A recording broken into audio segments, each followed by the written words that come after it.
যে 4 ধরনের অ্যালার্জি, অর্থাৎ ত্বকে হবে অ্যালার্জিক ডার্মাটাইটিস, মানে ত্বকের অ্যালার্জি, যদি নিঃশ্বাসের সঙ্গে যায়, নাকের সর্দি কাশির যে অ্যালার্জিটা হয় অ্যালার্জিক রাইনাইটিস, চোখে পড়লে চোখের যে অ্যালার্জিক কনজাংটিভাইটিস, এবং নিঃশ্বাসের সঙ্গে ফুসফুসে যায় অ্যালার্জিক ব্রঙ্কাইটিস, হাঁপানির মতো যে অবস্থা। তো এগুলো পার্থেনিয়াম যেখানে ঘন হয়ে জন্মাচ্ছে সেইখানে আশেপাশের লোকজনের কতটুকু হচ্ছে, আর যেখানে পার্থেনিয়াম একেবারেই নাই সেইখানে অবস্থা থাকে। তো রাজশাহী শহরের মধ্যে অনেক জায়গাতে আছে পার্থেনিয়াম একেবারেই নেই, আর শহরের একটু আশেপাশে বা শহর জায়গার প্রান্তিক জায়গায় সেখানে অনেক অনেক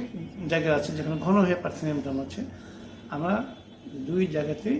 আমরা ডাটা নিলাম, মানুষের কাছে জিজ্ঞাসাবাদ করলাম যে তাদের